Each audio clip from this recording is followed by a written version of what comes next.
ভাই, যদি ইসলামী পরিবারে আমাদের জন্ম না হতো, হয়তো ইসলাম গ্রহণ করা আমাদের ভাগ্যে ঘটতো না। হাদিস শরীফে এসেছে, রসুল বলেন, কুল্লু মাউলুদিন ইউলাদু আলাল ফিতরা, প্রত্যেকটা নবজাতক শিশু ইসলামী যোগ্যতা নিয়েই পৃথিবীতে জন্মায়। চাই সে ইহুদির ঘরের বাচ্চা হোক, খ্রিস্টান ঘরের বাচ্চা হোক, হিন্দুর ঘরের বাচ্চা হোক, মুসলিম ঘরের বাচ্চা হোক, প্রত্যেকটি বাচ্চার ভিতরে মহান আল্লাহ ইসলামী যোগ্যতা দিয়েই পৃথিবীতে পাঠান। এরপর ফাআবাওয়াহু ইউহাব্বিদানিহি আও ইউনাসসিরানিহি আও ইউমাজ্জিসানিহি, বাপমা তাকে ইহুদি বানায়, বাপমা তাকে খ্রিস্টান বানায়, বাপমা তাকে অগ্নি উপাসক বানায়। কথাটির অর্থ হলো যে বাচ্চাটি যখন শিশুকালে থাকে তখন তার ভিতরে ইসলামী যোগ্যতা থাকে, কিন্তু পরবর্তীকালে তার বাপ মায়ের ধর্ম আচরণের ভিত্তিতেই বাচ্চাটি ধর্ম আচরণ করতে শুরু করে। ঠিক না ভুল? বাপ যে ধর্মের দিকে যায়, নিশ্চিত শিশুটাও পিছু পিছু সেই ধর্মের দিকেই যাবে। তাছাড়া তার তো অনুসরণের অন্য কেউ নেই। এই জন্যই রসুল বলেছেন যে বাপ মার ধর্ম আচরণের ভিত্তিতে ছেলেটি ইহুদি হয়, বাপ মার ধর্ম আচরণের ভিত্তিতে ছেলেটি খ্রিস্টান হয়, বাপ মার ধর্ম আচরণের ভিত্তিতে ছেলেটি অগ্নি উপাসক হয়ে যায়। বাপ মা যদি আগুন পুজো করে তো ছেলে বুঝবে ওটাই হলো ধর্ম। ভাই, যেমন হযরত সালমান ফারসি রাদিয়াল্লাহু আনহু, তিনি মূলত ছিলেন পারসিক ধর্মের মানুষ। তার আব্বা মা ওই ধর্মের, ফলে তার আব্বা মা যখন আগুন পূজা করত তিনি আগুন পূজা করতেন, কিন্তু তার মনের কাছে ভালো লাগতো না, কারণ আগুন মানুষ জ্বালায়, সেই আগুনকে মানুষ পুজো দেবে, এটা তার মনের কাছে ভালো লাগতো না, কিন্তু বাপ মা করে অগত্যাই তিনি করতেন। কিন্তু মাঝে মধ্যে তিনি বাপ মার অগোচরে একজন খ্রিস্টান পাদ্রীর কাছে যেতেন। তৎকালীন জমানায় খ্রিস্টান যারা ছিলেন তারা আসমানি কেতাব ইঞ্জিলকে তারা মানতেন, আর ইঞ্জিল হলো আল্লাহ পাকের দেওয়া বাণী। ফলে ওই কালের খ্রিস্টান ধর্মযাজক পাদ্রী যারা, তাদের ভিতরে যথেষ্ট পরিমাণে আল্লাহ পাকের দেওয়া জ্ঞান, আল্লাহ পাকের দেয়া ইবাদত আমল তাদের মধ্যে ছিল। হযরত সালমান ফারসি রাদিয়াল্লাহু আনহু তার কাছে ওঠা বসা করতে করতে বুঝলেন যে আমার বাপ দাদারা যে ধর্মে রয়েছে সে ধর্মটা খাঁটি নয়, খাঁটি হলো এই ধর্মটা। ফলে তিনি বাপ মার অগোচরে সেই ধর্ম পালন করতে লাগলেন। অবাক কাণ্ড, সেই ধর্মযাজক খ্রিস্টান পাদ্রী যখন মৃত্যু আসন্ন বুঝলেন, তখন তিনি হযরত সালমানকে বললেন, দেখো সালমান, তুমি এক ধর্ম ছেড়ে আর এক ধর্মে এসেছো, কিন্তু মনে রাখো এই ধর্মই তোমার জন্য যথেষ্ট নয়। বলছে কেন? বলছে দেখো, আমার পরে আর একজন নবী আসবেন পৃথিবীতে, সুবহানাল্লাহ। তুমি যদি সেই নবীর জমানা পাও তাহলে তোমাকে এ ধর্মটাকেও ত্যাগ করে ওই ধর্মে যাওয়া লাগবে, সুবহানাল্লাহ। কারণ সেই ধর্মটাই হলো আল্লাহ পাকের সর্বাপেক্ষা প্রিয় ধর্ম, এবং সেই নবী হলেন আল্লাহ পাকের শেষ নবী। সুবহানাল্লাহ। এখনো পর্যন্ত তুমি এই ধর্মে আছো, ঠিক আছে, কিন্তু যদি তোমার জীবদ্দশায় আখরি জামানার নবী আসেন, তিনি যে ধর্ম প্রচার করবেন ওই ধর্মটাই শ্রেষ্ঠ এবং সেটাই তোমাকে গ্রহণ করা লাগবে। হযরত সালমান ফারসি রাদিয়াল্লাহু আনহুর মনমতিটা বিগড়ে গেল। যে ছিলাম এক ধর্মে, সেটাকে ছেড়ে এলাম আর এক ধর্মে, কিন্তু সেই ধর্মযাজক নিজে বলছেন যে এই ধর্মটাও ঠিক নয়, বরং আরেকটি ধর্ম আসবে পৃথিবীতে, বা আরেকজন ধর্মযাজক আসবেন পৃথিবীতে, তার ধর্মটা মান্য করবে, সেটাই খাঁটি, সেটাই আসল। সুবহানাল্লাহ। ভাই কিতাবে এসেছে হযরত সালমান ফারসি রাদিয়াল্লাহু আনহু সেই খ্রিস্টীয় ধর্ম থেকে ইসলাম ধর্ম পাওয়ার জন্য তার জীবনে তিনি একবার নয়, দুবার নয়, তিনবার নয়, বহুবার এক এক মালিকের কাছে বিক্রি হয়েছেন। তৎকালীন জমানায় মানুষ বিক্রি চলত। এই মালিক কিনেছেন, কিছুদিন দেখেছেন, তিনি বিক্রি করেছেন, আর এক মালিক কিনেছেন, এই করে করে কম বেশি 10 জন মালিকের 10 জনেরও অধিক মালিকের কাছে বিক্রি হওয়ার পরে তিনি মদিনা তৈয়বাতে এসে পৌঁছেছেন। সুবহানাল্লাহ। কেতাবে লেখা হয়েছে তার বয়স তখন 250 বছর হয়ে গেছে। আল্লাহ পাক তার এই লম্বা হায়াত দিয়েছেন এবং সর্বশেষ তিনি প্রিয় নবীর হাতে বায়াত হয়ে ইসলাম গ্রহণ করে নিয়েছেন। সুবহানাল্লাহ।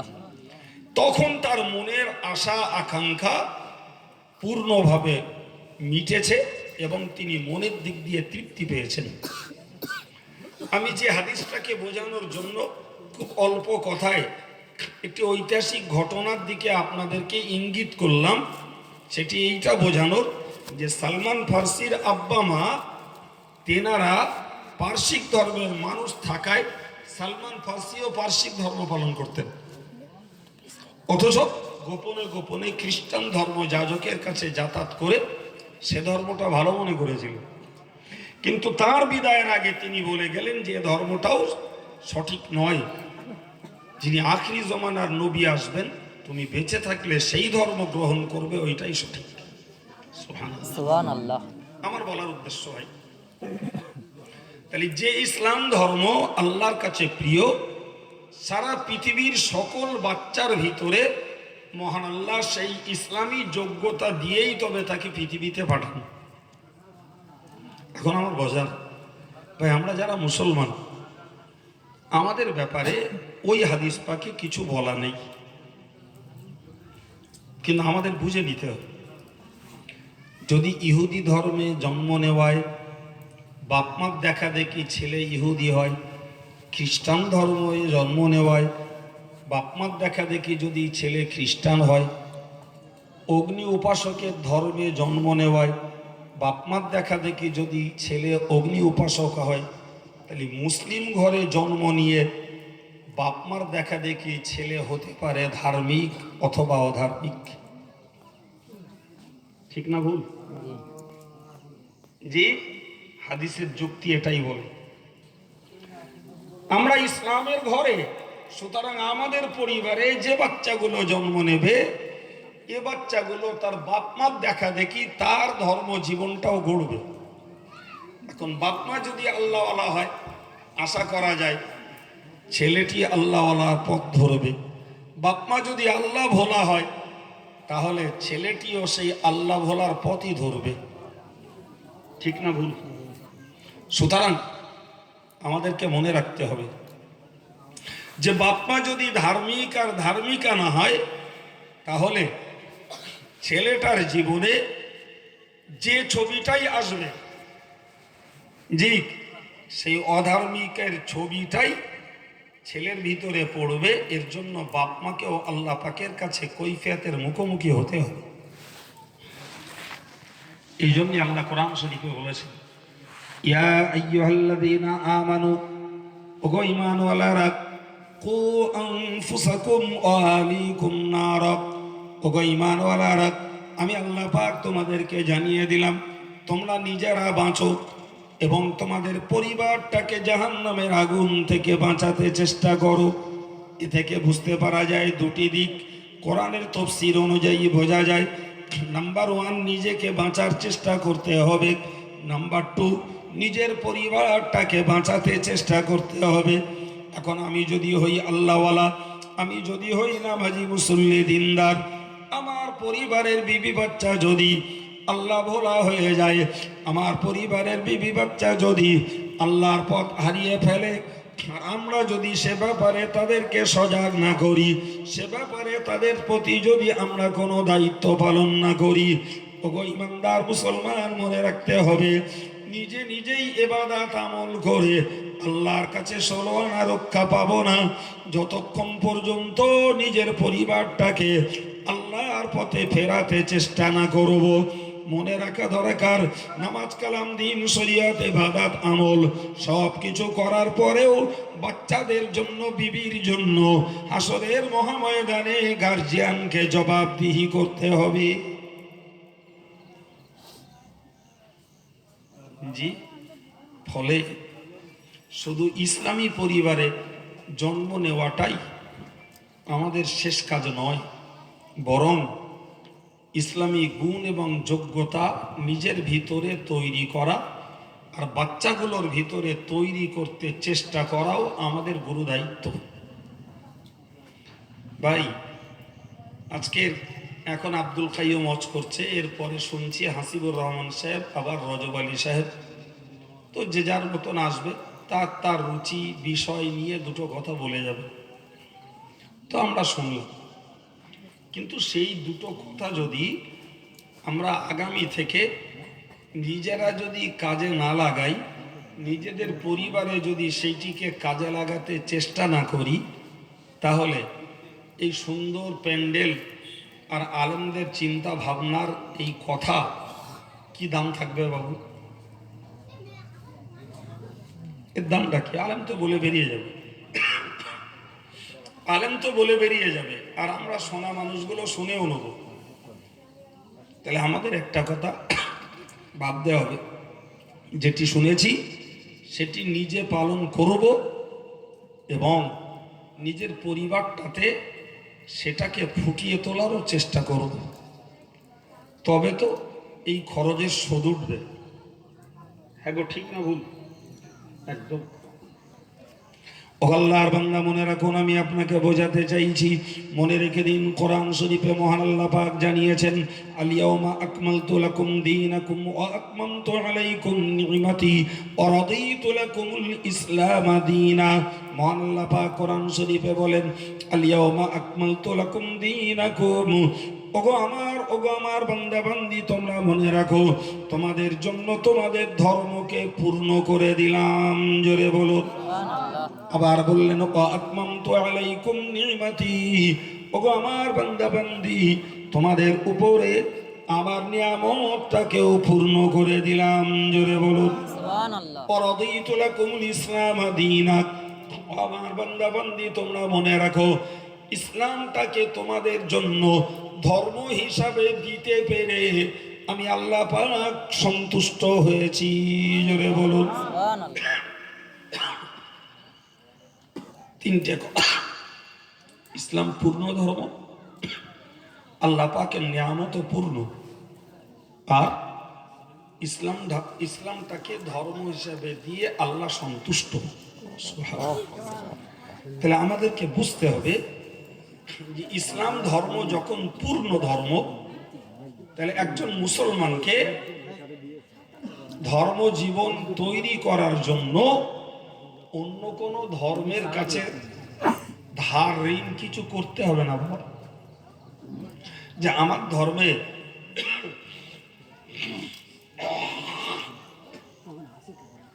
ধর্মে এইটার ঘাটতি আছে, এর জন্য আমি আর একটা ধর্মের কাছে কিছু ধার করব, এ অভাব ইসলামে নেই। এ অভাব যদি থাকে অন্য ধর্মে রয়েছে। কারণ বা ইসলাম ছাড়া সারা পৃথিবীর অন্য ধর্মগুলো সব মানুষের রচনা করা। কে করেছে বাবু?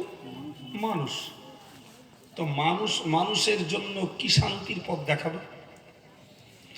যদি শান্তির পথ মানুষকে দেখাতে হয়, যিনি আমাদের স্রষ্টা তিনি যেটি দেখাবেন সেটাই হবে প্রকৃত শান্তির পথ।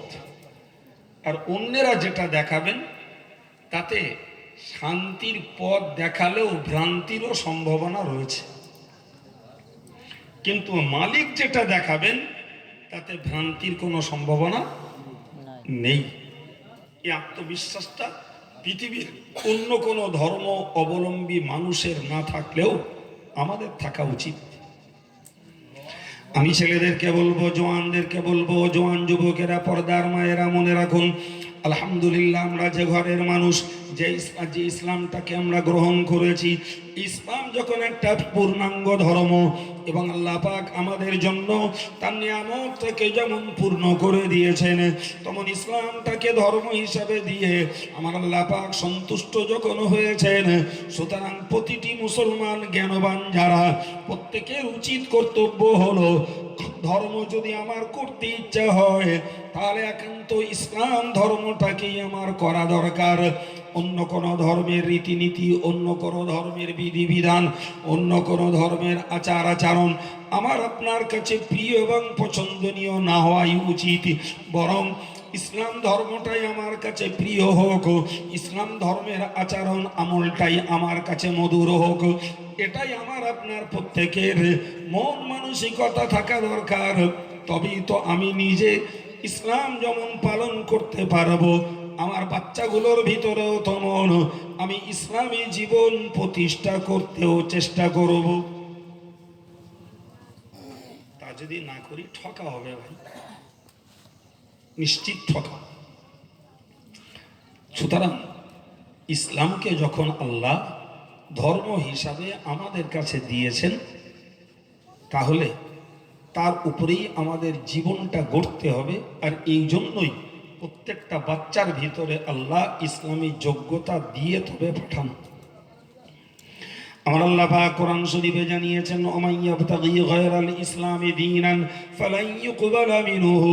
মহান আল্লাহ পাক কোরআন পাকে বলেন, ও আমার বান্দা বান্দি তোমরা মনে রাখো, ওমাইয়াবতাগি গায়রাল ইসলামি দীনান, ইসলাম ব্যতীত যদি অন্য কোনো ধর্ম কেউ অবলম্বন করে, ইসলাম ব্যতীত যদি অন্য কোনো ধর্ম আচরণ কেউ করে, ফালাই ইউকবালা মিনহু। মহান আল্লাহ পাক কোরআন শরীফে ব্যক্ত করেছেন, আল্লাহ পাক তার ধর্ম আচরণকে কবুল করবেন না।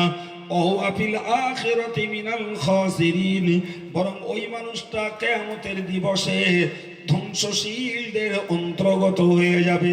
এই আয়াত অনুযায়ী বুঝতে পারা যায় সারা পৃথিবীতে ইসলাম ছাড়া যত ধর্মের মানুষ রয়েছে, ওরা যতই আত্মবিশ্বাস রাখুক আর যতই ওরা দৃঢ় বিশ্বাসী হোক, অন্য ধর্ম পালন করার জন্য তাদের জন্য ঘোষণা রয়েছে ধ্বংস। ও মুসলমানের ছেলেরা, জওয়ানেরা, পর্দার মায়েরা, আমাদেরকে মনে রাখতে হবে, আমরা যদি ইসলাম ধর্ম গ্রহণ করার পরেও, ইসলামী পরিবারে জন্ম নেওয়ার পরেও যদি ইসলাম বিরোধী অনইসলামী অন্য কোনো ধর্মের আদর্শ, আখলাক, আমল যদি আমাদের জীবনে পালন করি, তাহলে আমরাও ধ্বংসের অন্তর্গত হয়ে যাব। আল্লাহ পাক কখনো বরদাস্ত করবেন না ইসলাম বিরোধী কোন চাল চলন, চরিত্র, আখলাক, আমল, এটাও ধ্বংসের। আমি মুসলমান, ইসলামের আদর্শ, ইসলামের বিধান আমার কাছে পছন্দের হবে না। আমি ইহুদি ঠান্ডভাট, হিন্দুয়ানি ঠান্ডভাট, খ্রিস্টানি ঠান্ডভাট আমি ব্যবহার করব, আমার মেয়েরা ব্যবহার করবে। ভাই মনে রাখা দরকার, অন্য ধর্ম গ্রহণ করাটা যেমন দোষের, ইসলামের ঘরে জন্ম নিয়ে অন্য ধর্মের রীতি গ্রহণ করাটাও কোনো অংশে দোষ কম নয়, এটাও দোষের। সুতরাং ধ্বংসশীলদের অন্তর্গত হওয়া লাগবে যদি আমরা ইসলামের ঘরে থেকেও অন্য ধর্মের রীতি অবলম্বন করি। আর করি মানে সমাজটাকে তাকালে দেখা যাবে প্রচুর পরিমাণে মানুষ অন্য ধর্মের রীতিতেই তাদের জীবন কাটাচ্ছে, যদিও তারা মুসলিম বলে নামে পরিচিত। ভাই, ওয়াজ শুনব, জীবনের পরিবর্তন আনবো না। ওয়াজ শুনব, জীবনের পরিবর্তনের খেয়াল করব না। ওয়াজ শুনব, জীবনের পরিবর্তন আনতে চেষ্টা করব না। এটা কখনো বুদ্ধিমান, বিবেকবান, জ্ঞানীর কাজ নয়। আপনি বলুন, আজকে সারা পৃথিবী উন্নয়নমুখী, পরিবর্তনমুখী। খাবারের উন্নতি হয়েছে, পোশাকের উন্নতি হয়েছে, বাড়িঘরের উন্নতি হয়েছে, রাস্তাঘাটের উন্নতি হয়েছে। ভাই, আমাদের রুচির উন্নতি হয়েছে, কিন্তু আমাদের তো ভাবতে হবে যে এই উন্নয়নের যুগে আমরা ধর্মের উন্নতি কতটা ঘটাতে পেরেছি। এই প্রশ্নটা তো মনে জাগা উচিত যে আমি আমার জীবনে ধর্মের উন্নতি কতটা ঘটালাম। আমরা যারা ধরুন নামাজি মুসলিম, এই মানুষগুলোকেও ভাবা দরকার যে আমি আমার জীবনে ধর্মের উন্নতি, আমি এখান থেকে 20 বছর আগে নামাজ পড়তাম, আজও নামাজ পড়ছি। 20 বছর আগে দাড়ি রেখেছিলাম, সেই দাড়ি এখনও রয়েছে। 20 বছর আগে আমি টুপি পরেছিলাম, আজও টুপি পরি।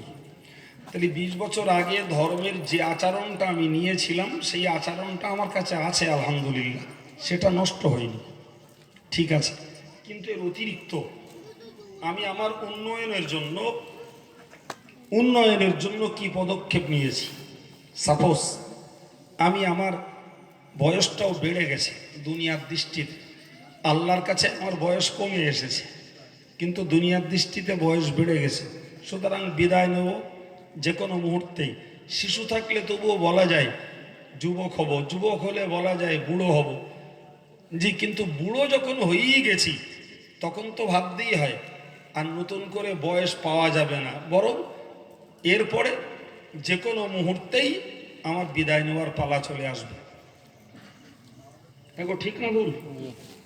আরে ভাই, এটাই তো ঘটনা। শিশুটাও যেতে পারে, যুবকটাও যেতে পারে, কিন্তু আমি শিশুকাল পেরিয়েছি, যৌবনকাল পেরিয়েছি, বার্ধক্যে যখন উপনীত হয়েই গেছি, তো এরপরে তো আর দীর্ঘস্থায়ী এ দুনিয়ায় থাকার যাবে না। আম যখন পেকেছে বোঁটা থেকে খসবে, খসার সময় এসছে। তাহলে এখন তো আমার ভাবতে হয় যে আমার ধর্ম জীবন এখান থেকে 40-20 বছর আগে যে আমলের উপরে ছিল, আজকের আমার জীবনে আমি সত্যি কি দৈনন্দিন কিছু নফল নামাজ কি বাড়াতে পেরেছি? আমি কি দৈনিক জীবনে মাগরিবে ফজরে কিছু জিকির তসবিহ পড়তে অভ্যাস করেছি? আমি কি দৈনিক জীবনে আমার জীবনটাতে তওবা ইস্তেগফার দিনে দিনে করতে পেরেছি? কিংবা আমার দৈনিক জীবনে আমি কিছু তসবিহকে বেশি করে পড়তে পেরেছি?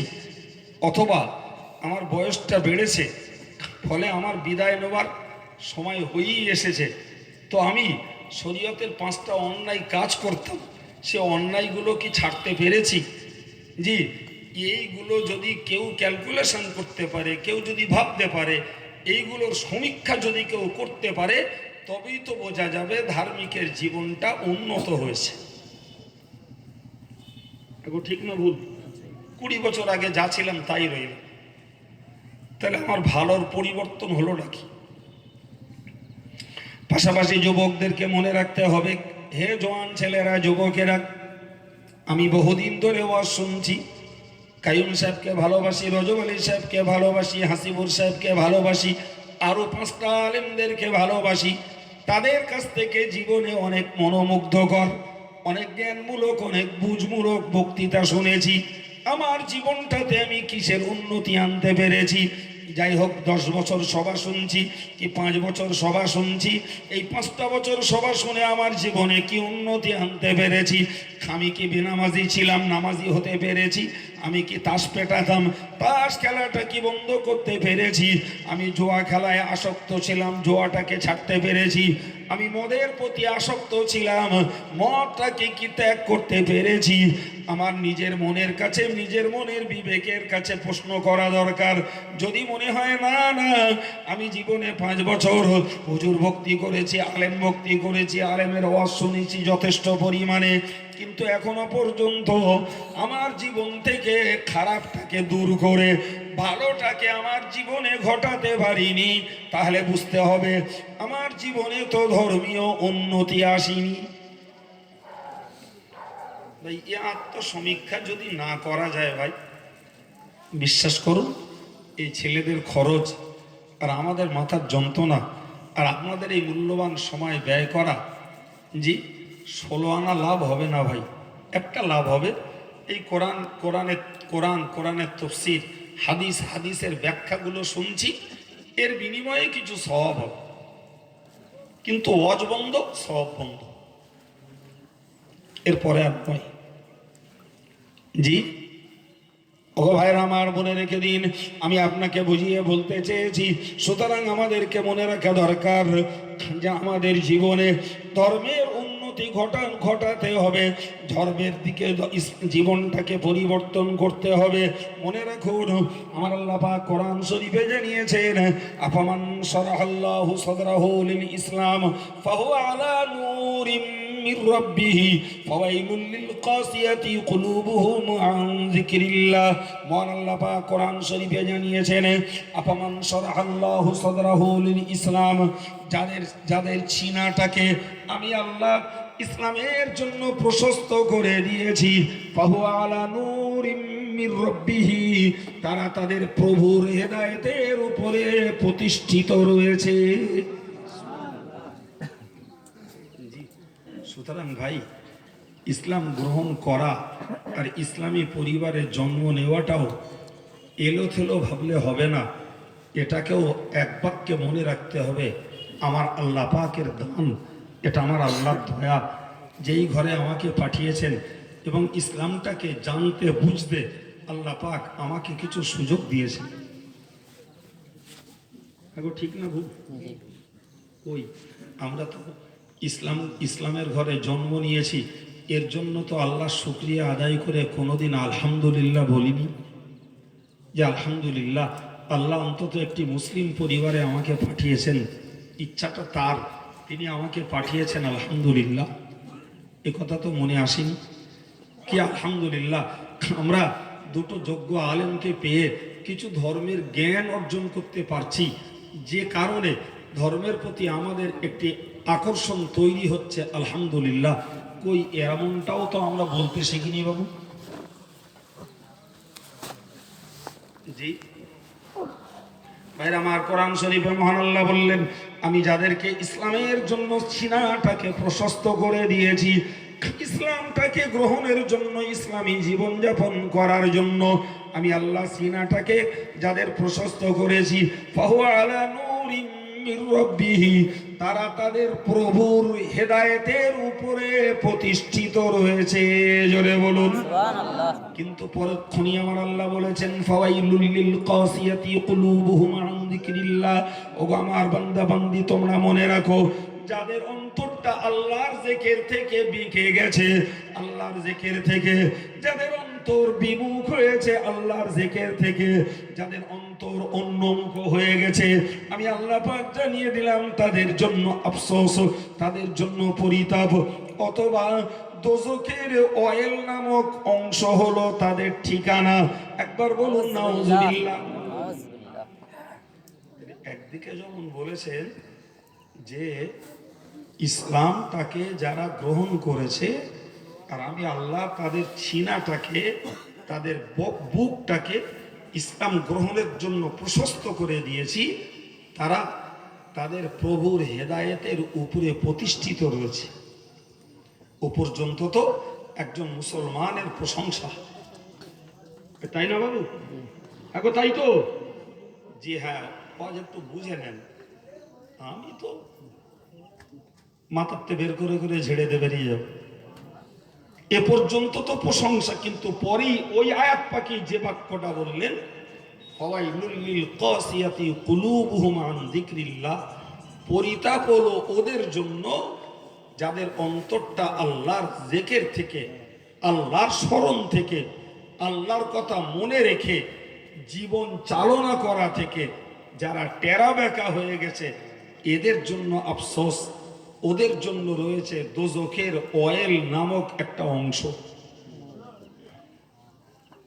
এটা তো সতর্কতা, এটা তো সাবধানতা, এটা তো মুসলিম নাম নিয়ে কর্মের গুণ না জোগাড় করলে তার জন্য ভয়াবহতা। এখন ঠিক না ভুল? এই জ্ঞানগুলো তো তাজা কোরআনের জ্ঞান, এ তো আব্দুল কাইয়ুমের নিজস্ব পকেটের জ্ঞান নয় বাবু। জি, তাহলে আমাদেরকে এখন মনে করতে হয় যে আলহামদুলিল্লাহ, আল্লাহ যখন মুসলিম পরিবারে পাঠিয়েছেন এর জন্য আমরা সৌভাগ্যবান। আল্লাহ যখন কোরআন হাদিস শুনবার এবং কিছু ইসলামিক জ্ঞান জোগাড়ের সুযোগ দিয়েছেন এর জন্য আলহামদুলিল্লাহ। বিশ্বাস করুন, এই পশ্চিম বাংলায় এমনও জেলা রয়েছে যে সমস্ত জেলাগুলিতে যে বসিরহাট এলাকার মতো এত সুন্দর স্বচ্ছ ধর্ম প্রচার নেই। বিশ্বাস হয় আমার কথা? না বলুন একটু। আপনি চলুন আমার সঙ্গে যাবেন বীরভূমে, পুরুলিয়াতে, বাঁকুড়াতে, ইভেন বর্ধমানের অনেক জায়গাতে, মুর্শিদাবাদে, পশ্চিম দিনাজপুরে, মালদাহে, জলপাইগুড়িতে, কুচবিহারে প্রচুর জায়গা ঘুরে দেখেছি, প্রচুর জায়গা।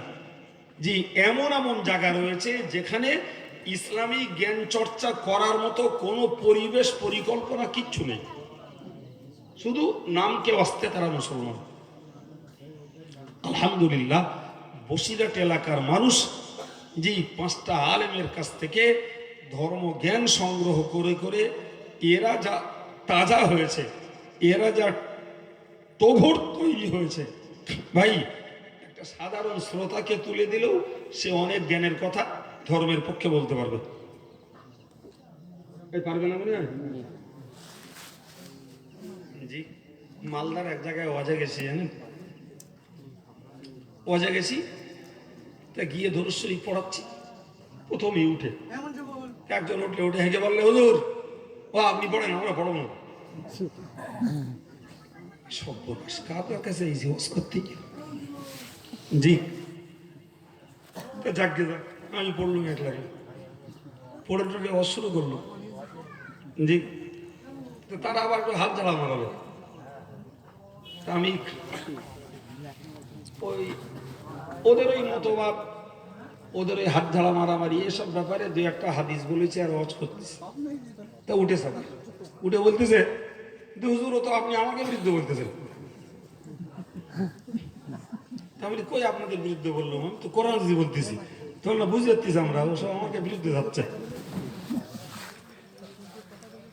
আমি আচ্ছা বসেন দেখি, আপনাদের পক্ষে বলা যায় কি দেখি। আবার বসে গেল, আবার খানিকক্ষণ একটু বললু, বলে টেলে আবার একটু যাই ওর একটু বলা শুরু করেছি। বলতে না হুজুর, উঠে যাবার একজন উঠে বলতে না হুজুর ও হবে না, ও আপনারাও আলাদা আমার কাছে আলাদা, দোয়া করতেন। সে তাল দেখলে আবার হাসি লাগা। মুর্শিদাবাদে অজে গেছি, এরম এরম অজের জায়গা করেছে, মাঝখানে একটা ওই নেট দেশে নেট, এই ফুট 2 উঁচু করে, ওধারে মেয়ে ছেলেরা এধারে বেড়া পুরো সামনে। আমি উঠে দেখি ওই হাল, আমি বলি ভাই এরম কেন? তো কেন অসুবিধা কি? তাহলে অসুবিধা মানে এই দিব্য মেয়েরা বসে রয়েছে দেখতে পাচ্ছি, তারা কেউ ঠ্যাংলা আমরা করতে রয়েছে, কেউ বাচ্চাকে দুধ খাওয়াচ্ছে, কেউ হয়তো নিয়ে শুয়ে পড়লে, মানে বেশ ভালো হচ্ছে। আমি তো ভাই এই মোটা তীরবল দিয়ে পর্দা করো, আমি ওয়াজ করবো না। আমার বলতেছে না করেন তো তাহলে থাক, ওয়াজ করতে হবে না। হ্যাঁ, তার একজন বলতে না খানিকক্ষণ বলো। তা উঠলাম, খানিকক্ষণ উঠে কোরআন হাদিস বলিস তো? ও বলতেছে হুজুর ও তো গল্প করতেছে, ওয়াজ করবেন কখন? ছেড়ে দিল। কি সর্বনাশ! বর্ধমানের একটা জায়গায় জলসায় গেছি, আশ্চর্য ব্যাপার, ভালো লোক বসেছে, ভালো অনেক লোক বসেছে, তার টোটাল মজলিসটা দেখলো 5-6 জনের মাথায় টুপি আছে, আর কোনো মাথায় টুপি নেই। তো লোক কম বেশি হাজারের কাছাকাছি। বুঝতে পারতেছেন বুঝতে আমার কথা?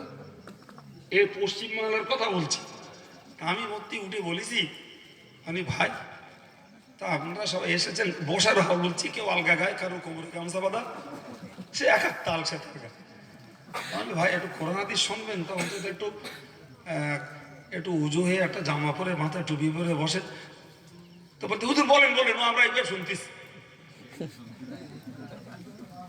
কোনো আদব, কোনো বিনয়, কোনো কিচ্ছু না, একদম বলতে হুজুর আপনি বলেন বলেন, আমরা এবার শুনতেছি।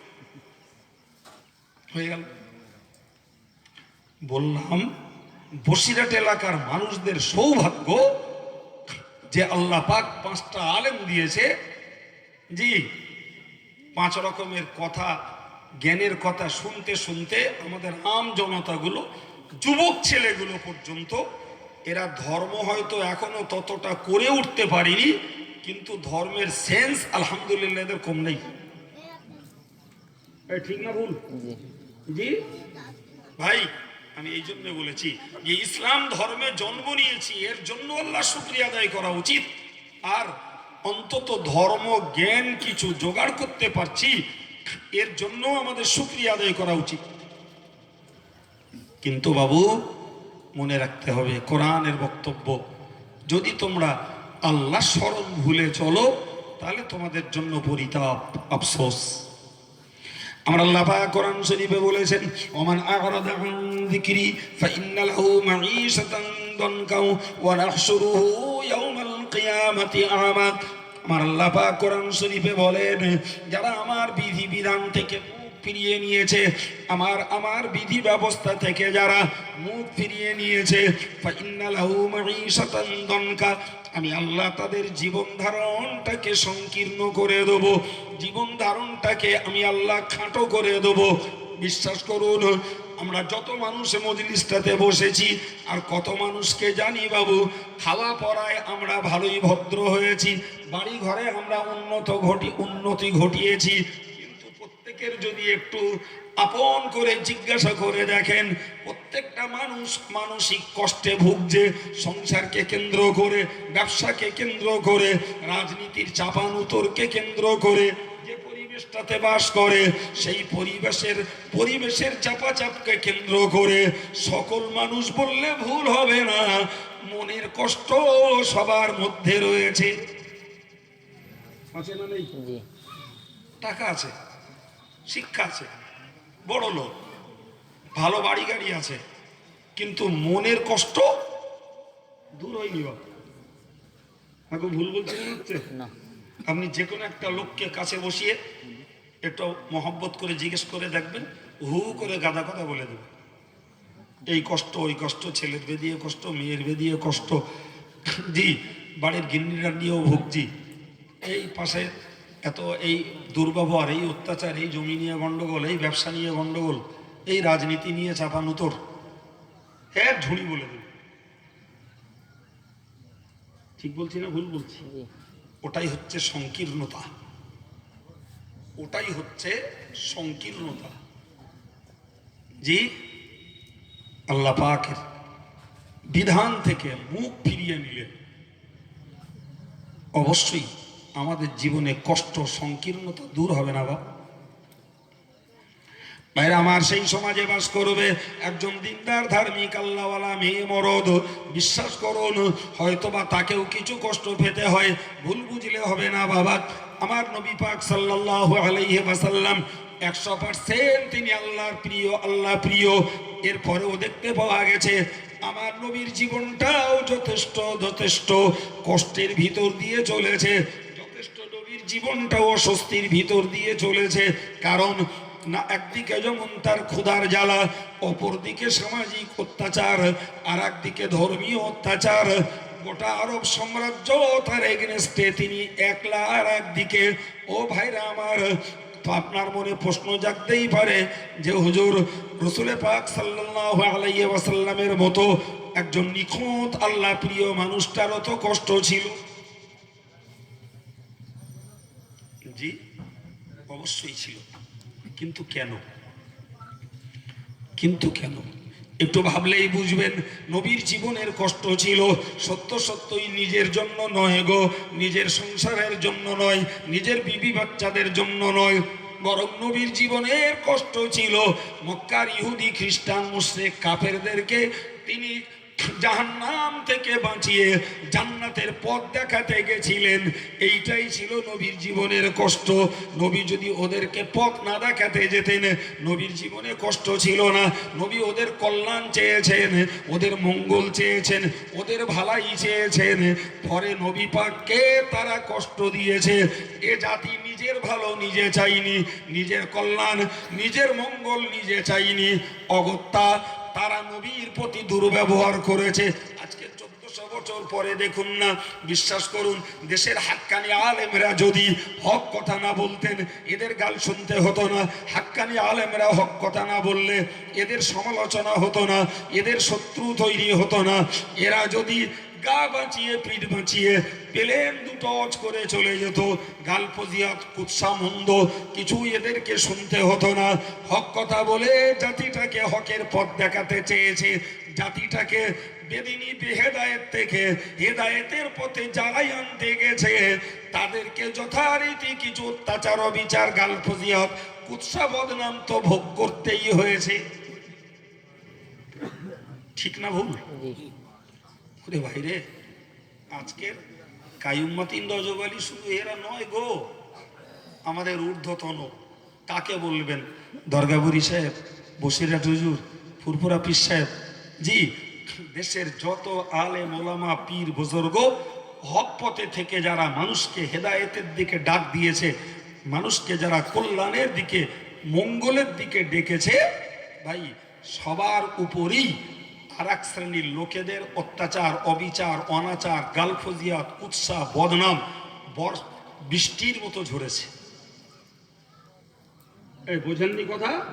জি, একটিও তাদের নিজস্ব অর্থবিত্ত, নিজস্ব সহায় সম্পদ, নিজস্ব সুখ শান্তির জন্য ঘটেনি। কিন্তু সমাজটাকে তাকিয়ে দেখুন ভাই, যারা হক কথা বলে না, হক পথে চলে না, এদের উপরে রয়েছে আর এক প্রকারের মানসিক কষ্ট। এটাই হলো আল্লাহর বিধানকে ভোলার ফল। আর আল্লাহওয়ালারা যেটা পায় সেটা হলো হকটাকে প্রচার করে মানুষকে আল্লাহর পথে ডাকার ফল। দুটো এক নয়।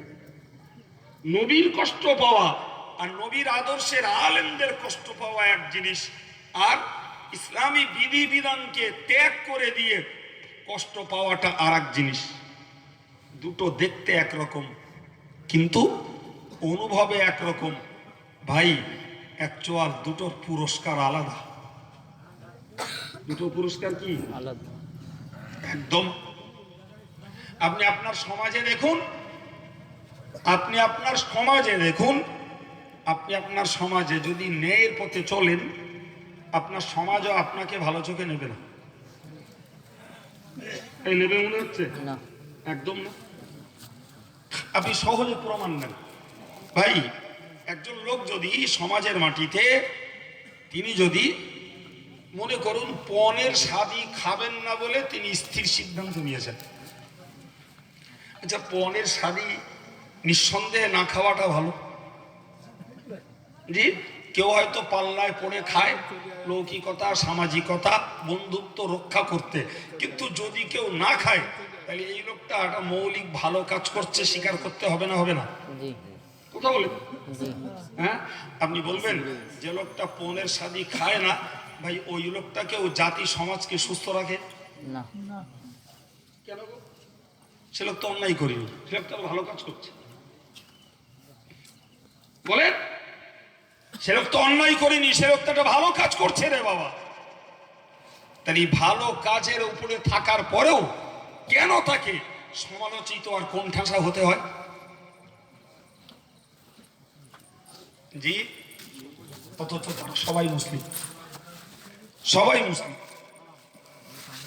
সেই জন্য আমি আপনাকে বোঝাতে চেয়েছি, উপলব্ধি করুন যে একটা হকের পথে থেকে, দিনের পথে থেকে, ভালো পথে থেকে ভালো কথা প্রচার করে যদি গাল শুনতে হয়, উৎসাহ বদনাম যদি বইতে হয়, ভাই এর জন্য জিহাদের সওয়াব পাওয়া যায়, সুবহানাল্লাহ। কিন্তু আল্লাহর বিধি বিধানকে ত্যাগ করে যদি ভাই মানসিক কষ্ট আর অশান্তি যদি ভোগ করতে হয়, দুনিয়াও কষ্ট, পরকালেও তার জন্য রয়েছে বরাদ্দ শাস্তি। এই হলো পার্থক্য। জি, দিনের পথে আহ্বান করার জন্য নবীর গাল শোনা, জি, আর দুনিয়ার জমি জায়গা দখলের জন্য দুটো পরিবারের একে অপরকে গালি শোনা, দুটো এক। এটাই হলো খোদার বিধান ত্যাগ। আমার আল্লাহ পাক বলেছেন, ওমান আরাদা আন যিকরি ফাইন্না লাহু মাঈশাতান দনকা, যারা আমার বিধি বিধান থেকে মুখ ফিরিয়ে নিয়েছে তাদের জীবন ধারণটা সংকীর্ণ করে দেব, তাদের জীবন ধারণটা আমি আল্লাহ খাটো করে দেব, তারা জীবনে খেয়ে পরেও তারা স্বস্তি শান্তি পাবে না।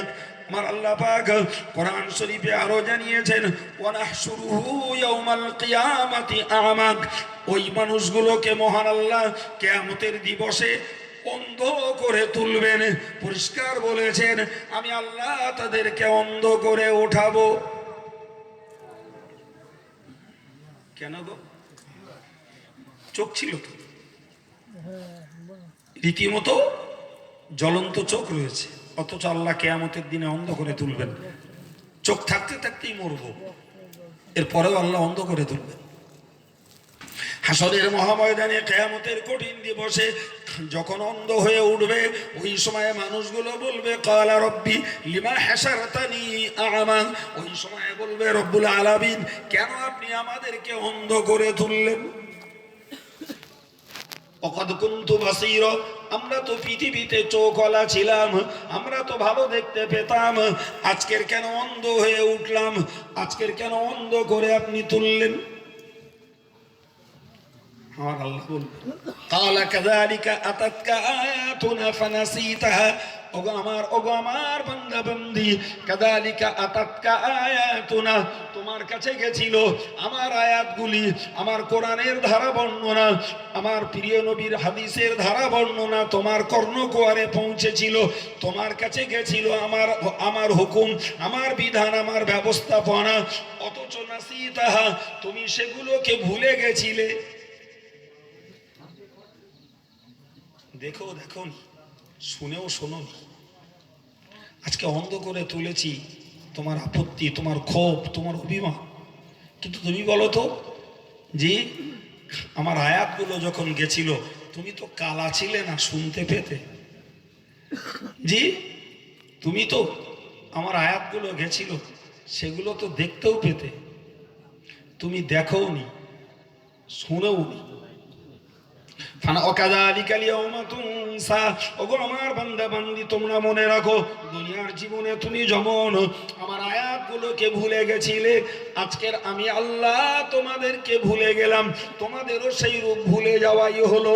ও ছেলেরা মেয়েরা, মনে রাখা দরকার, তাহলে পার্থিব জীবনে যদি খোদাই বিধি বিধান থেকে যদি মুখ ফিরিয়ে নি, আল্লাহ পাক শাস্তি স্বরূপ প্রথমত কিয়ামতের দিবসে অন্ধ করে তুলবেন, দ্বিতীয়ত বলেই দেবেন, পৃথিবীর জমিনে আমার আয়াতগুলো তোমরা ভুলে গেছিলে, আজকে তোমাদের কেউ ভুলে যাওয়া হয়েছে। ও জওয়ানেরা, যুবকেরা, সেই যে ইসলাম আমাদের জন্য এত সৌভাগ্যের ধর্ম, সেই ইসলামের উপরে ইসলামটাকে গ্রহণ যখন করেছি, রবের হেদায়েতের উপরে প্রতিষ্ঠিত রয়েছি, কিন্তু আল্লাহর বিধি বিধান থেকে যেই না মুখ ফিরিয়ে নেব, আমাদেরই জন্য আবার পরিতাপের ঘোষণা। পরিতাপ, জি, কোরআন শরীফে আল্লাহ বলেছে, কিয়ামতের দিবসে জাহান্নামীরা যখন জাহান্নামে যাবে, তোদেরকে জিজ্ঞাসা করা হবে, বরং জাহান্নামীদেরকে জাহান্নামে নিয়ে যাওয়া। ওয়াসিকাল্লাযীনা কাফারু ইলা জাহান্নামা যুমারা, দলে দলে জাহান্নামের দিকে কাফেরদেরকে তাড়িয়ে নিয়ে যাবে ফেরেশতারা। হাত্তা ইযা জাউ ফুতিহাত আবওয়াবুহা, যখন জাহান্নামের দুয়ারের কাছে পৌঁছাবে, জাহান্নামের দুয়ার খুলে যাবে, জাহান্নামের দুয়ার খুলে দেওয়া হবে। ওয়াকালা লাহুম খাজানাতুহা, ওই সময়ে জাহান্নামের দ্বার রক্ষী জাহান্নামীদেরকে বলবে, আলাম ইয়াতিকুম রাসূলুম মিনকুম, আলাম ইয়াতিকুম রাসূলুম মিনকুম, ওগো আল্লাহর বান্দা তোমরা বলো না তোমাদের কাছে কি রাসূল পৌঁছায়নি? তোমাদের কাছে কোনো বার্তা বাহক, তোমাদের কাছে কি কোনো সংবাদ বাহক কেউ কি তোমাদের কাছে যায়নি? জি, তোমাদের মধ্য থেকেই তো গেছি। তোমরা যেমন মানুষ, তো মানুষের মধ্য থেকেই আমি আল্লাহ নবী পাঠিয়েছি, মানুষের মধ্য থেকেই রসুল পাঠিয়েছি।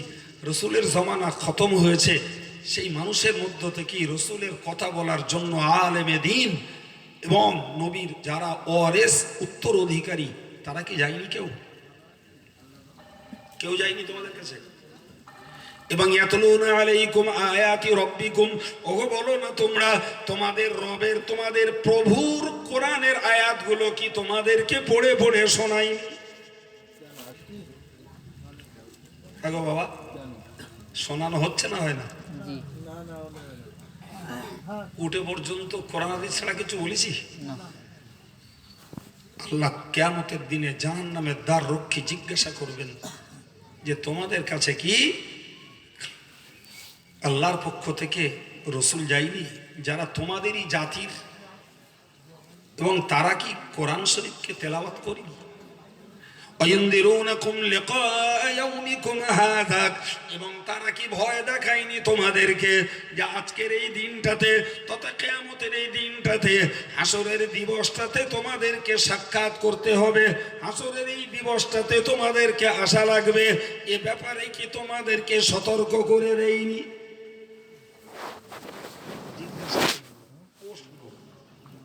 তোমাদের কাছে রসুল যায়নি, বার্তা বাহক যায়নি, তোমাদের জন্য সতর্ককারী আলেম ওলামা কেউ যায়নি?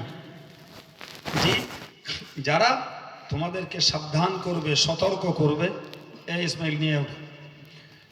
জি, যায়নি কেউ?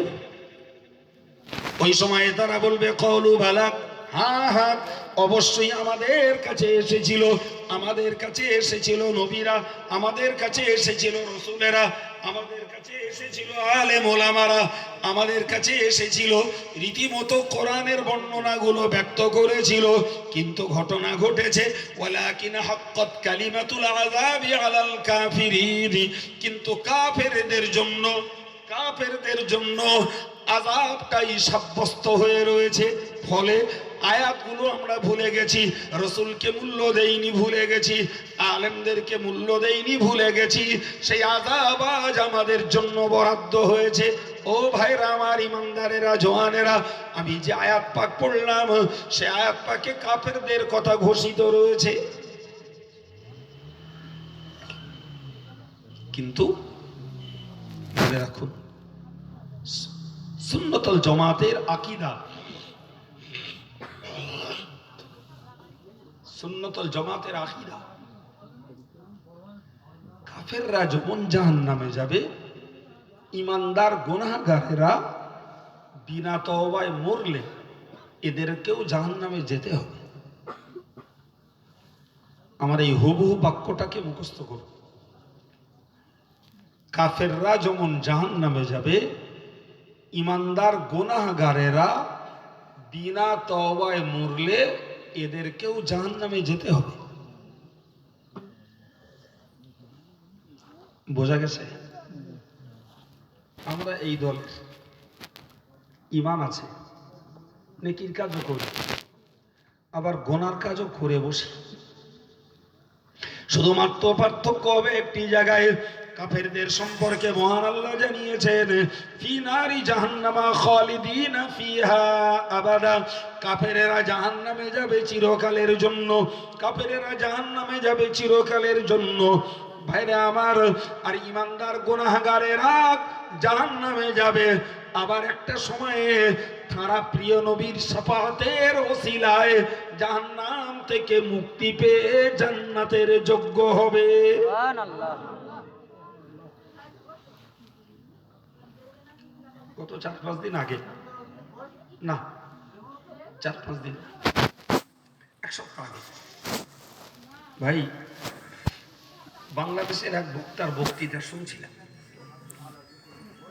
জি, তিনি এখন আন্তর্জাতিক মুফাসসিরে কোরআন বলে পরিচিত, প্রসিদ্ধ। আর আমাদের দেশের লোকেদের তো নাক কম। জি, এদেশের বক্তারা যতই কোরআন হাদিস বলুক, যদি একটা ফরেন থেকে কেউ আসে, তা 10, 12, 15, 20 জানা এনে একটু ফরেনের রস শুনতে হবে। ওরা আলাদা কোরআন বলে, আলাদা হাদিস বলে। এটা একটা বাতিক আমাদের দেশের লোকেদের আছে। এমনি 2-1টা এদেশে অস্করে করে মোটামুটি আত্মীয় কুটুম্ব সব বানিয়ে এখানে বেশ ভালোই জায়গা করে লেছে। আর এই ফাল্গুন মাসের গন্ধ আসলে ঠিক আছে, একটা ওপারের এপারে আসে। আর আমাদের দেশের লোকেরা সব একটা করে কিনে বেড়ায়। খুব ভুল বলে হচ্ছে মানে বলে না, হ্যাঁ, সব আলাদা করোনা বলে, তাই তো? এক বলে জি, একটা জিনিস আলাদা পাওয়া যায়, একটা ভাটিয়ালি সুর পাওয়া যায়, ওইটা কাইম সাহেবরা পারেন। জি, আর অতি 10, 12, 15, 20 দেরে কিনে খায়। কি যে পায় আল্লাহ জানে, এরাই জানে। দিন কত কি হুলুস তুলুস হয়ে গেল। 22,000 হাদিসের হাফেজ বাবারে, শুনলি মাথা খারাপ। জি, আমি শুধু বললাম 22,000-এর দরকার নেই, আমি 100 হাদিস সনদ সহ শুনবো। জি, 100 হাদিস শুনবো সনদ সহ। 1.5 ঘন্টা ওয়াজ করলে তো 36 বার শুধু আমার প্রশংসা করলো। এই কি বলেছি শুনতে পারলি? বসে ডজুরির মতো মানুষের, জি, তার মাজারকে সামনে রেখে প্রচার হলো 22,000 হাদিসের হাফেজ বাবা রে। জি, এখন তার বক্তৃতা শুনলি, এই 2-3 দিন আগে শুনলাম। জি, এমন কোন ধ্যানাসিনী দেশে করে না। আর এখানে 22,000 হাদিসের হাফেজ। যাই হোক, যেটা বলার, যে তো ওই যে বক্তার কথা বলছি, তিনি ইতিমধ্যে আমাদের এপারে এসেছেন। 50,000 টাকা ভিজিট। কত বললাম? 50,000। 50,000 মুফাসসিরে কোরআন। জি, টাকা সস্তা, আয় করতে হয় না, দিয়ে দিলে। তো আমি তার এই 1 সপ্তাহ আগে তার একটা বক্তৃতায় শুনছি, কি সুন্দর কোরআন হাদিস বলছে। এত চ্যাম্পিয়ন করে বিষ ছড়াচ্ছে যা সাধারণ লোকের বুঝবার মতো কোনো পার্টস নেই। চ্যাম্পিয়ন করে বিষ ছড়াচ্ছে। তার মধ্যেকার একটা বিষ হলো যে জাহান্নামে যারা একবার যাবে তারা আর বেরোতে পারবে না, জান্নাতে যারা যাবে তারা আর বেরোবে না। কথাটা শুনতে পেয়েছেন? হ্যাঁ। আর এই মতটা তাম পৃথিবীর সুন্নতুল জামাতের মত নয়। এই মতটাই হলো ভ্রান্ত বেদাতি দল মুতাজিলা আর খারিজিদের মত, যে যদি ইমানদারেরা কোনো গুনার কাজ করে তাহলে সে কাফের হয়ে যাবে এবং চিরকাল জাহান্নামে থাকবে। ভদ্রলোক কোরআন বলে আর হাদিস বলে ঠিক ওই মতটাই চালিয়ে দিল। কি চ্যাম্পিয়ন করে বলে দিল যে জাহান্নামে যারা যাবে, জাহান্নাম থেকে তারা আর বেরোবে না, আর জান্নাতে যারা যাবে তারা আর বেরোবে না। তাম পৃথিবীর সুন্নতুল জামাতের আকীদা হলো জান্নাতে যারা যাবে তারা আর কখনো জান্নাত থেকে বার হবে না। কিন্তু ইমানদার গুনাহগারেরা যদি জান্নাতে যায়, একাধিক হাদিস রয়েছে, খোদ মুসলিম শরীফে হাদিস রয়েছে, বুখারী শরীফে হাদিস রয়েছে। প্রিয় নবী সাল্লাল্লাহু আলাইহি ওয়াসাল্লামের সুপারিশে একটা কাল পর্যন্ত পাপিষ্টরা জাহান্নামে ভুগবার পরে তারা জান্নাতে আবার যেতে পারবে। সুবহানাল্লাহ। কি চ্যাম্পিয়ন করে কোরআন হাদিসের গেটআপ লাগিয়ে মুতাজিলাদের মতো ভ্রান্ত মতবাদ ছড়িয়ে দিচ্ছে। বাংলাদেশের হুজুরের দল কি জোরে বলছে, ঠিক চিল্লে দেবে। উনি সহ্য করতে পারবেন এসব শুনলে? তো মাথা এমনি গরম হয়ে যায় আমার। আরে ইউটিউব হয়েছে তার সব মাসের বড় মাস্টার। এক বেঈমান করিস বাবা, তোর দেশের লোকের কর। আর আমার দেশের ছেলেরা যখন ইউটিউবের বক্তৃতা শুনছে, এদের মাথাতেও ওই কুবুদ্ধি ঢোকবে। এখন যদি সাফ না করি তাহলে আমরা পাপী হব, আর সাফ করতে গেলেই বলবে দেখো একটা বাংলাদেশের ভালো বক্তা তার বিরুদ্ধে হিংসা করতেছে। এ জাত তো বোঝে না কারে বলে হিংসা আর কারে বলে প্রতিবাদ, এ তো বুঝবার মতো জ্ঞান যোগ্যতা নেই। জি, গোটা দুনিয়াটা ইউটিউবে শেষ করে দিচ্ছে, একদম আগুন লাগিয়ে দিচ্ছে। কি সর্বনাশ! এক মৌলানা ভাই ভাই ঝগড়া বাঁধিয়েছে দেশে ইউটিউবে তুলে। আরে ভাই ভাই ঝগড়া হতে পারে না? পারে? ভুল বোঝে বুঝে হতেই পারে, ইউটিউবে তুলে দেন। একটা লোক দুটো বিয়ে করেছে, সে ইউটিউবে তুলতেছে। জি ভাই, যদি একটা লোক পার্সোনাল কোনো অন্যায় করে তো তার অন্যায় সে যদি ক্ষমা চাইতে পারে, আল্লাহ একটা মাফ করে দেবে। কিন্তু এই অপদার্থগুলো এই ইউটিউবের কথা শুনে এই যে হাজার হাজার সাধারণ জনগণ, জি সাধারণ জনগণ যে সমালোচনা করছে, আরে তোর ক্ষমা করবে কেডা? সে তো বেটা করলো একটা অন্যায়, আর ইউটিউব নিয়ে দেখে অন্যায় করছে তো হাজার গুন্ডা। করছে না করে না? জি ভাই, এই যে বক্তার কথা বললাম 50,000 টাকা দাম, সামনে আবার আসবে আমাদের এলাকায়, আবার আসবে, আমার কাছে খবর আছে। জি, তবে আল্লাহর হস্তে বলছি, এদের থেকে সাবধান থাকুন। যতই কোরআন হাদিস বলুক, সাবধান থাকুন। আলাদা কোরআন নয়, আলাদা হাদিস নয়। জীবনে দেশের যে সমস্ত যোগ্য আলেমদের ওয়াজ শুনেছেন, হেদায়েত হব মনে করলে ওটাই যথেষ্ট। আর হেদায়েত যদি কেউ কারোর নসিবে না হয়, জি বাংলাদেশের বক্তা কেন মক্কার ইমাম দিয়ে ওয়াজ শোনালেও বেঁকা বেঁকা থেকে যাবে। এই ঠিক না ভুল? জি, আমাদের দেশের কিছু মাথা মোটা আছে, জি 15,000 20,000 দিয়ে বক্তা কেনে। আমি শুধু বলি, হ্যাঁ রে, তোদের টাকাগুলো ফাওরা। হ্যাঁ, তুই একটা বক্তা আমার দেখা যে বক্তৃতা করলি গ্যারান্টি আছে হেদায়েত হবে, তোর একটা টাকা দিতে হবে না ভাই, সব টাকা আমি দেবো।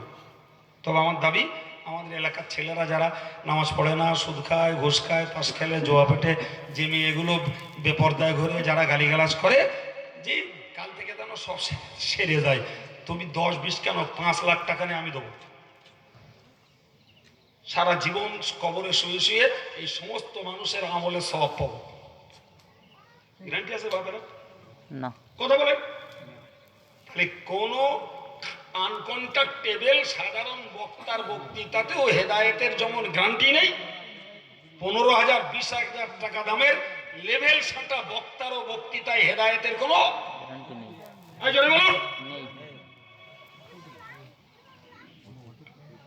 জি ভাই, কোন কন্ট্যাক্টেবল বক্তার বক্তৃতার কেউ গ্যারান্টি দেবে যে সে হাত তুললি দোয়া কবুল হবে? না। আর হাসিবুর সাহেব এসে যে কন্ট্যাক্ট করে আসেনি, কাইম সাহেব এসে যে কন্ট্যাক্ট করে আসেনি, জি এরা দোয়া করলেই কবুল হবে না, এরকম গ্যারান্টি আছে? না। তাহলে তারা দোয়া করলে কবুল হবে গ্যারান্টি নেই, এরা দোয়া করলে কবুল হবে না তারও গ্যারান্টি নেই। তারাও যায়, এরাও তাই। কোন দুঃখী জাতির টাকাগুলো শেষ করছো হাঁকরদের খাইয়ে খাইয়ে? জি, আমার দেশের কিছু কিছু মোস্ট ইগনোরেন্ট, যাদের মূর্খতার কোনো কোয়ালিটি নেই, এরা এইসব বয়ে বয়ে বেড়ায়, মনে করে এই একটা আনি, নামাজ কালাম লাগবে না, সুদ ঘুষ যা আছে সব সাপোর্ট দিয়ে যাবে, আমি ওই সঙ্গে ক্লাস ধরে জান্নাতে চলে যাব। জি, এই সর্বনাশ করতে হচ্ছে। আপনি ভাবতে পারবেন, মাথা আমার এমনি গরম হয় না। এই বক্তাটার বক্তৃতা শুনছি, পরিষ্কার বলে দিল, বলল কোরআন বিনা উজুতে স্পর্শ করা যাবে এবং নাপাক মহিলারা বা পুরুষেরা কোরআন পড়তে পারবে। নাউজুবিল্লাহ। আচ্ছা, আপনারা এমন ফতোয়া শুনেছেন কোনোদিন? না। শুনেছেন? ভাই, আমরা এই সাধারণ যুবক ছেলেগুলো, এমনকি একদম মোস্ট বেলেল্লাপানা একটা মহিলা যদি হয়, সেও কোরআনটাকে এত ভয় করে, জি কোরআন যদি ঘরে থাকে তা সে ঘরেও ঢুকতেও চায় না, এমনও লোক আছে। ঠিক না ভুল? জি। আর এই দিব্যু ফতোয়া দিচ্ছে বিনা উজুতি কোরআন পড়াও যাবে, এই কোরআন ছোঁয়াও যাবে, আর যারা নাপাক তারা বিনা উজুতি কোরআন পড়তেও পারে। ওই ফতোয়া যখন ইউটিউবে ছড়াবে আর ইয়ং স্টাফ যুব সমাজ যে ইউটিউব চালানোর জন্য তার এমএবিটি পাস করতে হয় না, ও ন ক্লাস কম মাধ্যমিক পাস করা থাকলেও ইউটিউব চালাতে পারে এখন। ওরাই শুনে কি বললে, কাইম সাহেব বাড়ির লোক। জি, ও কি জানে ঘনাটিম কাইম সাহেব, বাংলাদেশের আন্তর্জাতিক খ্যাতি সম্পন্ন বক্তা মুফাসসিরে কোরআন, সে বলছে কোরআন বিনা উজুতি শোনা যাবে। আর এরা কি জানে ঘনাটিম?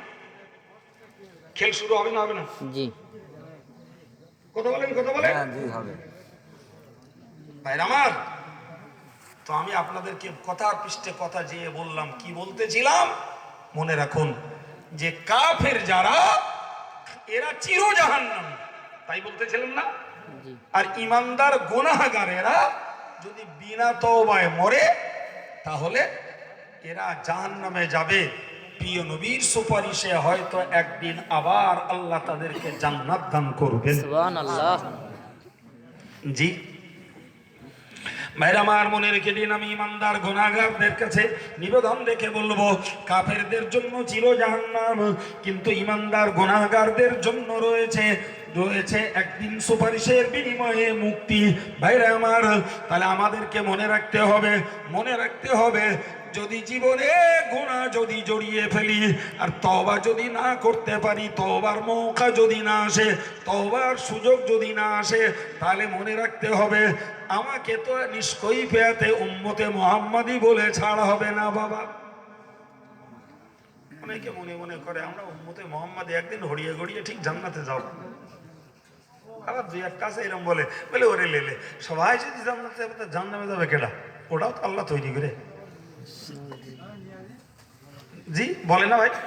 জি তাহলে তারই বা কি দুঃসাহস, এটাও ভাবা দরকার। হ্যাঁ, তুই আর কেউ না, তুই তো ইমানদার ঘরের একটা ছেলে রে বাবু, তো তোর এই কথাটা মুখে আসে কি করে? জি, আল্লাহ পাকের মতন শাস্তি আর কেউ দিতে পারে না। আমি আমার একটা নিজস্ব কল্পনার কথা বলি। ভাই মনে ভাবুন আমার উপরে আপনাদের খুব রাগ, তো সেই রাগের তোড়ে আমাকে মেরেছে, এত মার মেরেছে, আমার মরে গেছি। জি, তো মরে গেছি, তো একদল লোক চিন্তা করতো মরে গেছে বাদ দেয়, আর একদল করতে না এখনো রাগ মেটেনি, বলে চল এক কাজ কর, এটা তুলে ওই বকচারা রাস্তায় আড় করে ফেললে, ওর উপর দিয়ে লড়ি যাক, বাদ যাক, পেশাই হয়ে যাক একদম। তা পেশাই হয়ে গেল। জি বললো না রাগ মেটলে না তো এখনো, এক কাজ কর তুলে ওই কয়লার আগুন করে উঠে ফেল দে, ছাই হয়ে যাবে। আচ্ছা এরপরে কি করবেন? কিছু করার নেই। আর কিছু করার আছে? না। তাহলে মানুষকে মারতে পারে, পেশাই নিষ্পেষণ করতে পারে, আগুনে পুড়িয়া ছাই বানাতে পারে, এর উপরে মানুষের কিছু করার নেই। আমার আল্লাহ পাক কোরআন শরীফে জানিয়েছেন, ইন্নাল্লাযীনা কাফারু বিআয়াতিনা সাওফা নুসলিহিম নার। আমার আল্লাহ পাক বললেন, যারা আমার আয়াতগুলোকে অস্বীকার করেছে, আমার আয়াতগুলোকে যারা অগ্রাহ্য করেছে, অমান্য করেছে, আমি আল্লাহ পাক জানিয়ে দিলাম সাওফা নুসলিহিম নার, খুব শীঘ্রই তাদেরকে আমি জাহান্নামে প্রবেশ করাবো। খুব শীঘ্রই জাহান্নামে। এখন আল্লাহর আয়াতগুলো অস্বীকারী দুদল। একদল আল্লাহ পাকের ঈমান আর আমল দু রকমের আয়াতই অস্বীকার করেছে, যেমন কাফেররা ঈমানও আনেনি, আর ঈমান আনে আমল করার কোনো প্রশ্নই তাদের ওঠে না। কিন্তু আমরা যারা ইমানদার, ইমান নিয়ে এসেছি যদিও বাবা, কিন্তু না আমরা ইমানের আয়াতগুলোকে যদিও মেনে নিয়েছি, কিন্তু আমলের আয়াতগুলোকে তো সবাই মেনে উঠতে পারিনি। কেউ বা অস্বীকার করেছে মুখে, কেউ বা কাজে। যেমন নামাজ একটা আমল, তো অনেক ছেলেরা কার্যত পড়তে পারে না, আবার দুই একটা কপাল পড়া এরকম আছে। জি, নামাজ পড়ে কি এরকম কপাল পড়াও আছে না? জি। তাহলে ও মুখে অস্বীকার করেছে, এ কাজে অস্বীকার করেছে। জি, তবে কাজে অস্বীকার করার তুলনায় মুখে অস্বীকার করা আরো অত্যন্ত খারাপ জিনিস। একটা ছেলে সে নামাজ পড়ে না কিন্তু জানে যে নামাজ পড়া দরকার, নামাজ পড়া আল্লাহর হুকুম, পড়তে পারি না, এটা আমার অপরাধ। বিশ্বাস করুন, আল্লাহ চাইলে ওই ছেলেটির একদিন হেদায়েত নসিব হবে, ও ইনশাল্লাহ নামাজি হয়ে যাবে। সুবহানাল্লাহ। কিন্তু যে কপাল পোড়া বলে ফেললো যে নামাজ পড়ে কি হবে, ওর নসিবে হেদায়েত আসবে আশা করা যায় না। সেই জন্য আমি বলেছি যে আমলে পরিণত না করার তুলনায় বিশ্বাসে অস্বীকার করা আরো ভয়ঙ্কর, খুব ক্ষতিকর।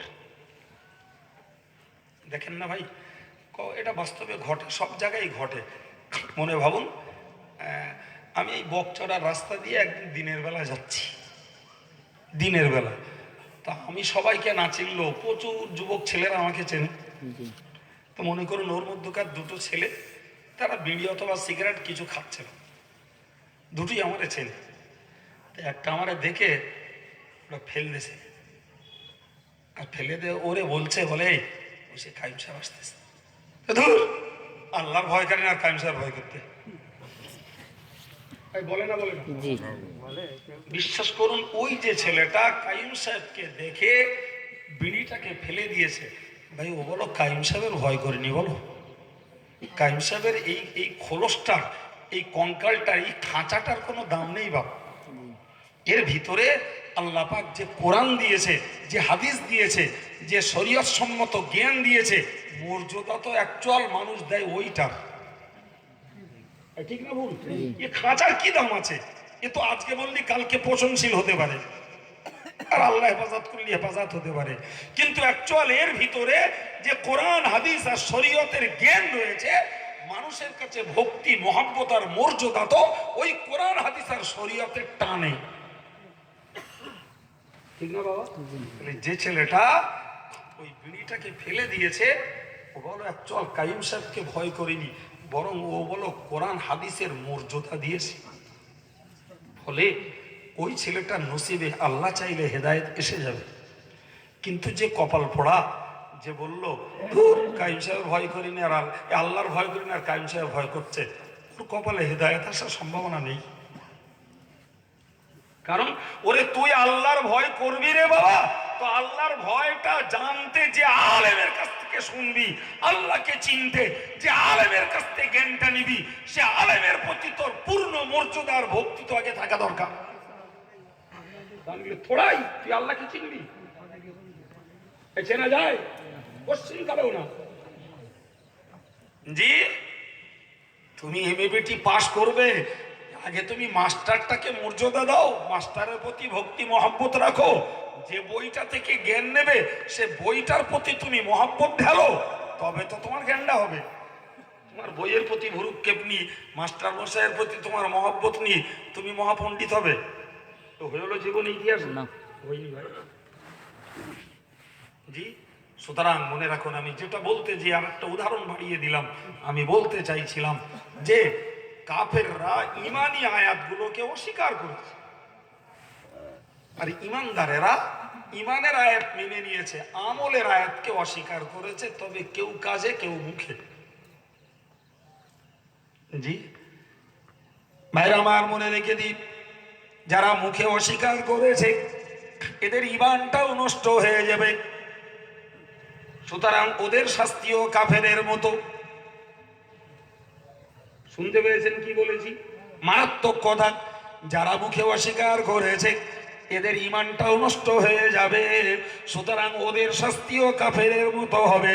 কিন্তু যারা কার্যত আমল করিনি, না তবে স্বীকার করে নিয়েছে নামাজ পড়া দরকার, রোজা রাখা দরকার, স্বীকার করে নিয়েছে গান হারাম, সুদ হারাম, তবুও নফসের তাড়নায় করে বসে, বাইরে আমার এই ছেলেগুলি কোশ্চিনকালেও কাফের হবে না, এরা কাফের হবে না ওই কথার জন্য, তবে এরা আমলটাকে না করার জন্য জাহান্নামে যাবে।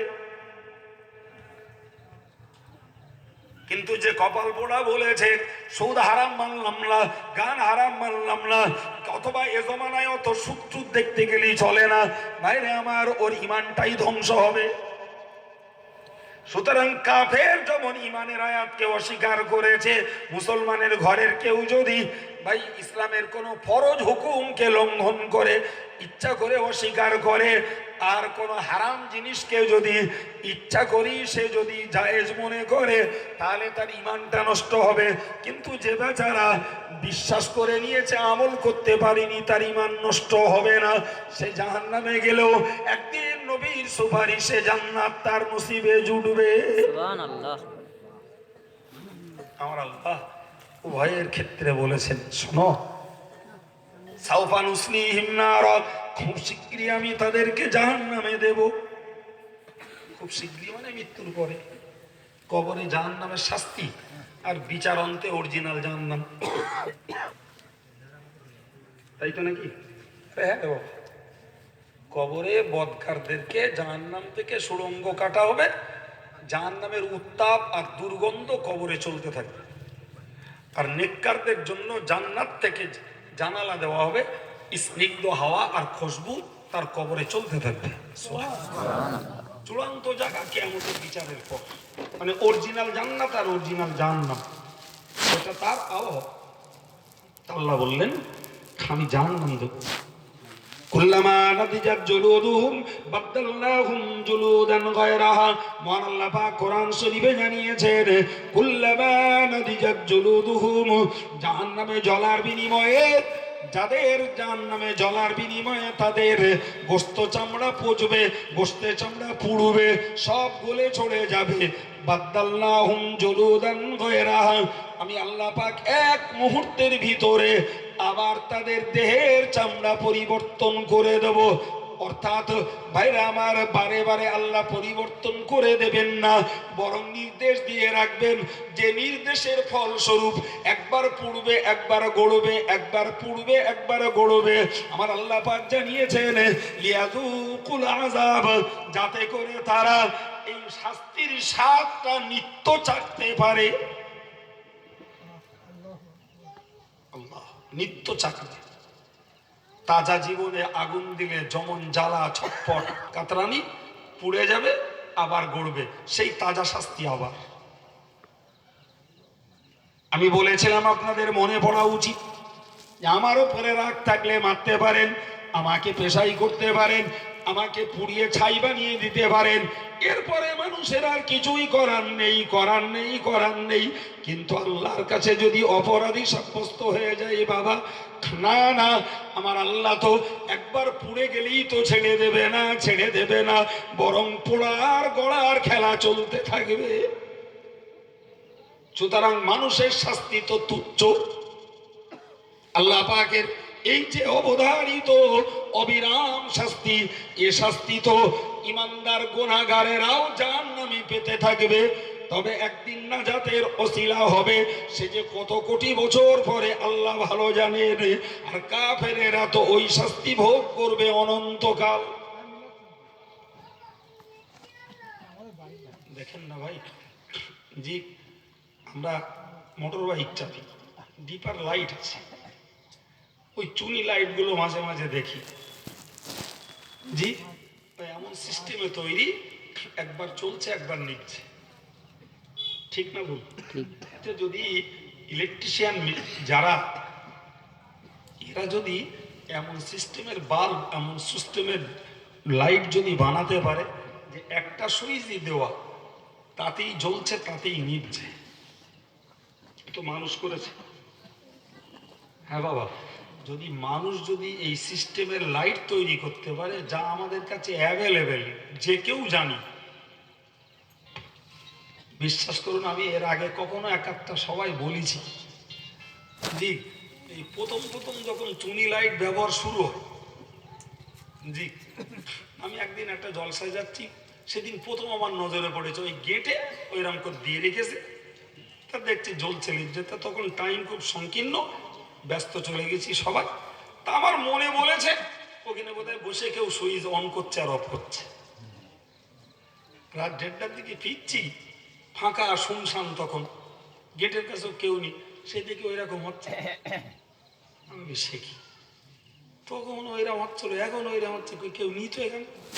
গিয়ে দেখি নেমে দেখি এরকম একটা ছোট মতন মেশিন কিরকির কিরকির কিরকির করতেছে, আর ওই ওদিকে একবার জ্বলছে আর একবার নিচ্ছে। বিশ্বাস করুন, আল্লাহ সাক্ষী, আমার মনে হলো হায় রে, যদি মানুষ তার মগজ ঘামিয়ে একই সুইজে জ্বলার নেবার ব্যবস্থা করতে পারে, আমার আল্লাহ তো ওই জন্যই বলেছেন, বান্দা তোরে জাহান্নামে একবার ফেলে দেবো, একবারের অর্ডার, একবার পুড়বি আর একবার গড়বি, একবার পুড়বি আর একবার গড়বি, একদম অটোমেটিক্যালি রোটেশনে চলতে থাকবে। তো বিজ্ঞান যদি এরকম ডিপার লাইট বানাতে পারে, একবার জ্বলা একবার নেভা, তাহলে আমার আল্লাহ কেন পারবে না? বান্দাকে জাহান্নামে দিয়ে, বান্দা তুই একবার পড় একবার গড়, একবার পড় একবার গড়, যাতে প্রতি বারে তুই তাজা তাজা শাস্তিটা পেতে পারিস। তারই জন্য আমি আল্লাহ আমার এই ব্যবস্থা। আমি সমাজের আমল শূন্য যুবকদেরকে বলবো, আমল শূন্য মায়েদেরকে বলবো, নিবেদনের সঙ্গে বলবো, ছেলেরা বাবারা তুমি হাতের কাজ করো, ব্যবসা বাণিজ্য করো, আল্লাহ পাক বরকত দিইনি। কিন্তু আমার দাবি ওই জায়গাটায় ছেলেরা, যদি আমি আমার নামাজ কালামটা যদি আদায় করি, ব্যবসা আমার বন্ধ যাবে না। আমি যদি শরীয়তের পথে চলি, আমার ব্যবসা বন্ধ যাবে না, হাতের কাজ বন্ধ যাবে না, রোজগার আমার বন্ধ হবে না। আমি যদি শরীয়ত বিরোধী কাজগুলোকে ত্যাগ করে আমার জীবনটাকে যদি গড়তে পারি, বিশ্বাস করুন, আমি চাষ করি আর মজদুরি করি, কিংবা আমি নিজেই ব্যবসা করি, ভাইরা আমার রোজগার বন্ধ যাবে না। আমি শরীয়ত বিরোধী কাজগুলো যদি ত্যাগ করে আসি, আমার কোনোটার ক্ষতি হবে না। ও ছেলে, তোমার দুনিয়ার জীবনটাও বেঁচে যাবে, পরকালটাও বেঁচে যাবে। যুবকেরা একটু ভাবার জন্য অনুরোধ করছি, যুবকরে যদি একটু মনটাকে বোঝাও বাবা, তাহলে তোমার জীবনটা একদিকে দুনিয়ায় যেমন সুখী হবে, পরকালে তেমন নাজাতের যোগ্য হবে। জি, আজকের এখানকার কিছু যুবক ছেলে, জি, তারা গুটি কত পরিবার মিলে বোধ হয় আমি শুনছিলাম ওই রকম এই মাহফিলটা করেছে। আমরা কিছু জ্ঞানের বাণী আলেমদের কাছ থেকে শুনতে পাচ্ছি, পাহো সঙ্গে আমাদের নিজেদের জন্য দোয়া, মুর্দাদের জন্য দোয়া সবরেসানি হবে না বাবা? জি ভাই, পয়সা খরচ একজনেদের, ঝুঁকি মাথার যন্ত্রণা একজনেদের, আর আমরা এতটা লোক এ জ্ঞান পাবো। আর এক জায়গায় সভা হলে সেখানকার লোকেদের পয়সা খরচ, আর এক শ্রেণীর লোকেরা যেয়ে শুনে জ্ঞান নেবে, তাই হয়তো নাকি? আজকে যারা এখানে সভা দিয়েছে, কালকে তারাই আর এক জায়গায় শুনতে যাবে।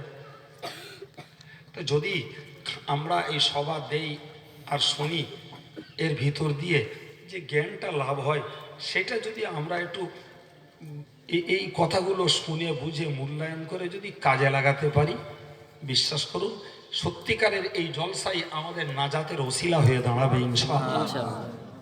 আর যদি সেটাকে না ভাবি, না মূল্য দেই, তাহলে ভাই হয়তো এমনটাই হবে, মূর্খতা বশত পাপ করলে হয়তো আল্লাহ শাস্তিটা কম দিত। জি, জ্ঞানগতভাবে পাপ করে হয়তো শাস্তির ভাগটা বেশি হয়ে যায়। আল্লাহ আমাদের হেদায়েত নসিব করুন, বলুন আমিন। জি, আমি দোয়া চাই, আমার জন্য দোয়া করেন, আল্লাহ অন্তত অজ মতো আমলে কায়েমা থাকার তৌফিক দেন সবাই। আমার জাতির জন্য আমি কামনা করি, আল্লাহ আমার জাতিকে বুঝ দেন, হেদায়েতের আলোয় আলোকিত করে দেন, বলুন আমিন।